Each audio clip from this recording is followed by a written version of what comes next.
I quietly walked away after discovering my wife's affair 3.5 years into our marriage. A year later, my ex-wife, who had cut all contact, reached out again after word of her infidelity spread. By then, I had already left everything behind and moved to the hills. I'm not entirely sure why I'm sharing this now, but maybe my story can help someone else going through something similar. Back in February 2018, after 3.5 years of marriage, I found out about her affair. At the time, I was working a contract job as director of a technical sales company. It required occasional travel, but also allowed me to work from home. My wife had a high-paying position as well. Things had started to feel strained since she worked increasingly late hours, and I was often on the road. Still, I thought we had a strong marriage. We first met about 5 years earlier at a cookout hosted by a mutual friend. From the very first conversation, there was an instant connection. She was intelligent, articulate, and beautiful, way out of my league, or so I thought. Somehow, she was drawn to my more rough-edged personality. After a few weeks of dating, we were inseparable. 18 months later, we married and moved into a large apartment while saving for a house.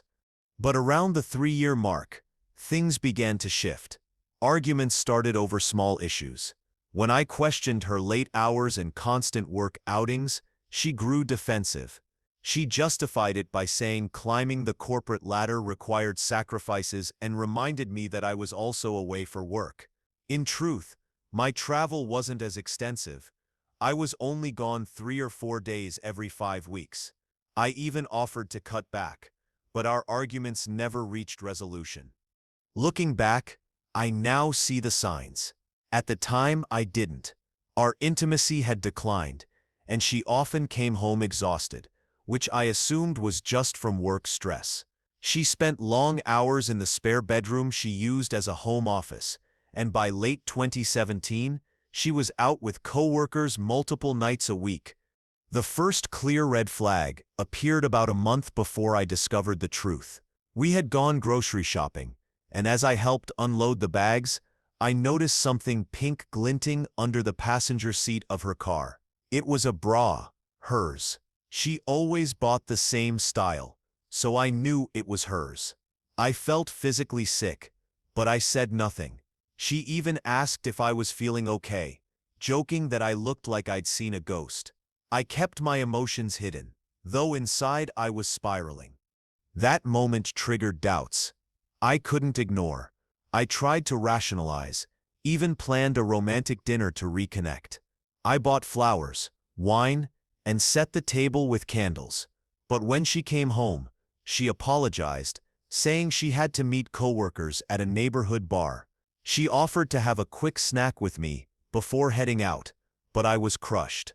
While she showered, I hid my work phone in her car so I could track her location. That night, I followed her. She drove to the usual bar, and soon I saw her leave with a man who looked like one of her company's executives.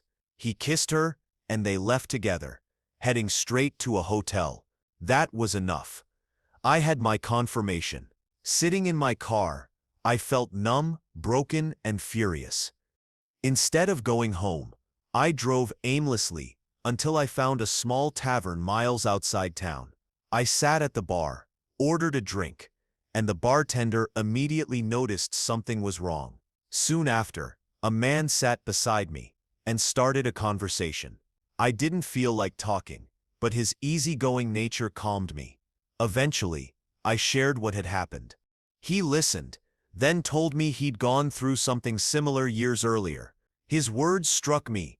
Your life can now take a positive or negative turn. It's up to you. That perspective hit me hard. For the first time, I realized I had a choice in how to handle this. His name was Ray. He was a down-to-earth guy, more country than city, but we clicked. He even offered me a place to stay, an old trailer on his land. He said it wasn't much, but it might help me get away and clear my head. The bartender chimed in, saying she would have jumped at such an opportunity when she left her ex.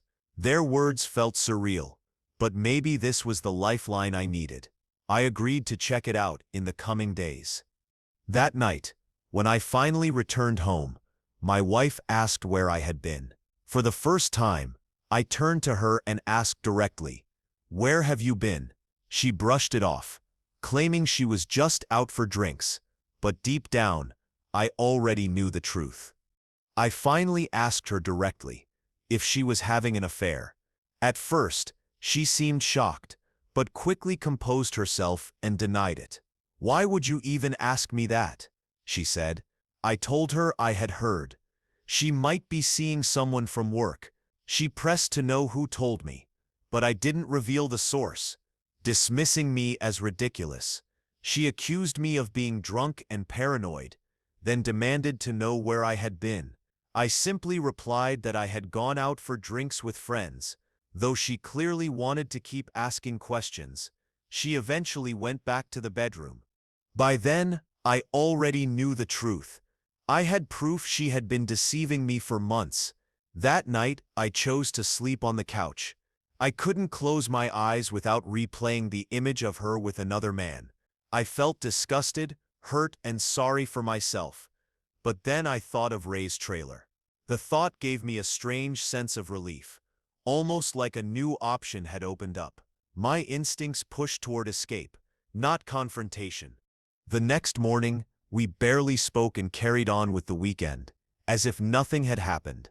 A few days later, I met up with Ray. His property was beautiful, rolling land with trails, trees, and scrub brush. The trailer itself was about 26 feet long, fully furnished, and in good shape. It reminded me of a spring break trip I'd taken years earlier. Ray agreed to sell it to me for a fair price, and he even promised to haul it to a spot near his cabin, which had water and electricity access. It was tucked away near the foothills of the mountains. Back at home, I continued trying to get my wife to admit the truth, but instead of honesty, I only received gaslighting and denials. At one point, I warned her that if I discovered she was unfaithful, there would be no going back. Her responses became even more defensive, almost absurd. I regretted not capturing photos the night I caught her, because without them I had no solid proof. Still, the constant emotional strain convinced me I needed to leave. Instead of confronting her directly, I started quietly moving my belongings into the trailer while she was at work. This gave me a sense of progress, even if it was small. During this time, her behavior toward me became oddly more polite, but it was meaningless. I was done. She continued her late nights with coworkers, and one evening as she was leaving, I told her I had plans as well. When she asked where I was going, I gave the same vague line she used on me for years. "Meeting some friends? You wouldn't enjoy the talk." She didn't like the answer, but I didn't care. Spending time fixing up the trailer and being around Ray's family and friends helped me regain balance. I even cut back on drinking, reminding myself not to develop unhealthy habits. Then one evening, Kathy told me she'd be traveling with her executive team the following week. Without thinking, I made a bitter remark about her boyfriend. It triggered a heated argument, but Ray's words echoed in my mind. It didn't matter who the other man was. The marriage was already destroyed. Her work trip turned out to be my best chance to leave. While she was gone, I packed up all my personal belongings, clothes, laptops, tools, and valuables. I didn't take any shared furniture. On the kitchen table, I left a short note. I hope it was worth it. Beside it, I placed my wedding ring. Walking out, I felt a weight lift off me. There was pain, yes, but also a sense of freedom. I hadn't yelled at her, demanded answers, or tried to drag out a confession. She didn't deserve that effort. In my view, she had already discarded our plans, our dreams of a family, and everything we had built. There was no going back. I owed her nothing. I hadn't even contacted a lawyer yet. I just wanted a clean break and clarity. Moving into the trailer near the mountains gave me exactly that. I started running again, enjoying the fresh air and the quiet. While she was away, Kathy texted me updates about her trip. We just landed, having a team dinner, followed by "Where are you? Why won't you respond?" I ignored them. When she returned home, her calls and texts intensified. Even her mother reached out, but I avoided all contact. I didn't want her to know where I was. Her messages eventually shifted from pleading to bitter. At first she wrote things like, "We need to talk. Nothing is happening. You're wrong." Later, it turned into, "I'm sorry. Things got out of hand. Yes, I was involved with someone, but it was just a mistake." She insisted it was temporary, claiming I had been absent and she was stressed. But I knew better. Affairs don't last for months by accident. Her words only made me resent her more. After a while, I stopped reading her messages altogether and changed my phone number. By June 2018, she emailed to say she had hired a lawyer and would file for divorce. I agreed immediately. She offered an uncontested divorce if I cooperated, and I signed without hesitation. From that moment, I was free. I never saw her again after moving out. At times, memories of her surfaced, songs we used to listen to, places we had visited. But over time, those feelings faded. Eventually, I stopped thinking of her altogether. Update: now that the divorce is final, life has taken a positive turn. I've settled into my new routine, and recently, I met a kind and genuine woman who lives just down the hill from me. I was out running on the trail when we first connected. I had helped her change a flat tire. Even though she's a few years younger than me, she's wonderful and genuinely likable. She calls me her mountain man and admires my lifestyle. While I'm not ready to commit, I'm also not turning my back on relationships entirely. I don't plan on leaving my trailer anytime soon. I enjoy the outdoors and the simplicity it brings. This lifestyle has made coping easier for me, especially with the grief and aftermath of my divorce. I know everyone handles these situations differently. I was in my 3rd year of marriage when it happened, and didn't yet have children. I believe leaving was the best choice for me. You don't have to stay with someone who cheats. If you go through something like this, try not to dwell on it. Keep living your life, focus on improving yourself, and it will get better. I genuinely hope everyone finds the best life possible. I've revised this post several times to make it readable, and I wanted to give an update on my ex-wife's situation. I had suspected she was trying to find me. As I mentioned before, I moved about 2 hours away from our old home. Last weekend, I saw her at a coffee shop I often visit in a nearby town. It didn't feel like a coincidence, but luckily, I managed to leave before she noticed me. This past weekend, while running errands in town, I stopped at my usual coffee shop. I used their Wi-Fi to finish some work, and then headed back to my truck. That's when I heard someone call Paul. I looked across the street and saw Kathy, my ex-wife, waving at me. She quickly crossed the street and I stood still, unsure of what to expect. She reached out her hand, but I instinctively raised mine to keep distance. She looked like she was in pain. "I've been looking for you, Paul," she said. "I've wanted to see you since I heard you moved here. Can we talk?" I felt trapped, but agreed to talk briefly. When she asked to come to my house, I refused. Instead, she followed me to a bench outside a small store. She started by saying how much I'd changed, and how she liked my new appearance, my beard, my fitness. She commented on my body, wearing a tank top and shorts with her hair in a ponytail, just as she used to. She was clearly trying to appeal to me, but I stayed guarded. She apologized for the affair. She said that after I left, karma caught up with her. Her employer discovered the affair, tensions rose, and she resigned. Her affair partner, who was engaged at the time, was reprimanded and transferred. She then informed his fiancée about the affair, after he tried to shift all the blame onto her, which ended their relationship. At that point, she began to cry. I stayed quiet. Then I asked, "What do you want from me?" She said she hadn't planned to have an affair, claiming workplace politics and her affair partner's influence led her astray. She admitted she felt complicit, drank after work to ease her guilt, and hated herself for it. She told me she ended the relationship immediately after I left, and had been trying to find me ever since, hoping for a second chance even though we were divorced. I looked at her and said, "You have no right to come here and try to undo everything. Do you think I'll forget how you destroyed our marriage? As I've already said, we're done. If you cheat, there's no forgiveness. This relationship won't restart. You ended it the moment you left me." I even told her I had seen her enter a hotel with him one night. My voice grew louder, and she clutched my arm, crying. After a moment, I gently pushed her away. "I deserve this," she said quietly. "If nothing else, at least let me take you to dinner. I just want us to talk more, to be honest about everything. Please, Paul, I love you so much, even if you don't want to hear it. Before you left, I didn't realize how much I loved you. You broke me as much as I broke you. I can't forgive myself, not even until I die." She began sobbing uncontrollably. I lifted her up and hugged her briefly to calm her down. At that moment, I realized she was as broken as I had once been. We walked to a quieter spot to continue talking.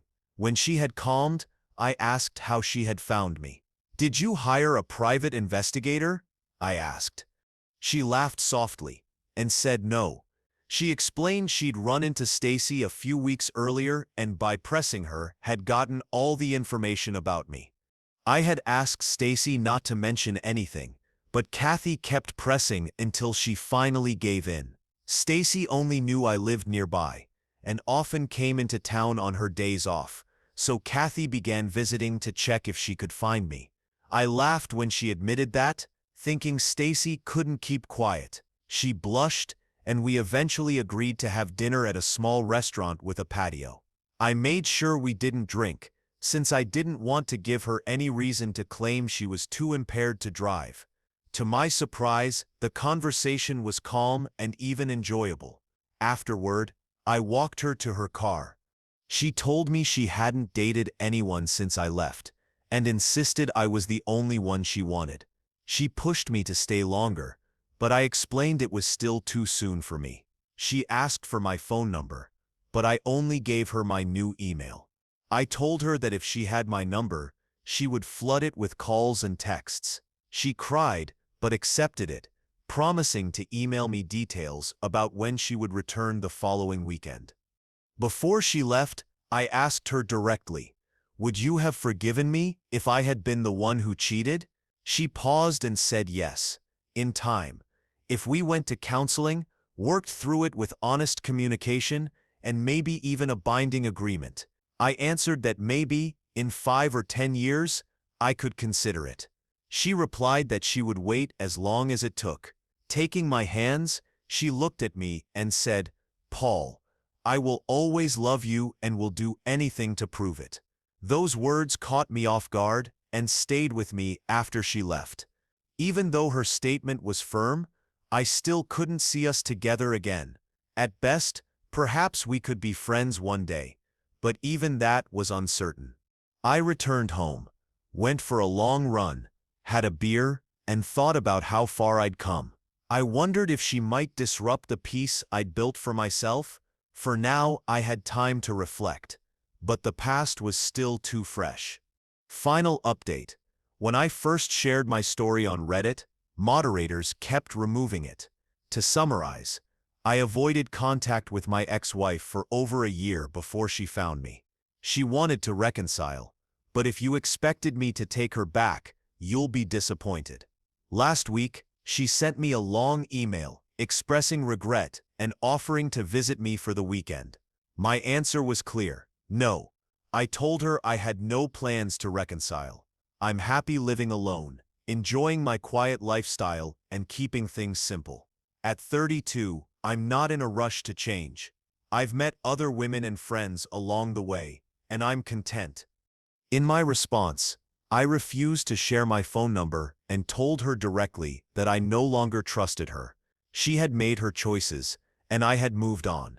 I wished her the best, and said maybe we could be friends one day, but not now. She seemed upset, and revealed she had accepted a job in another state. Her real plan was for me to move with her, since she believed my remote work would make it easy.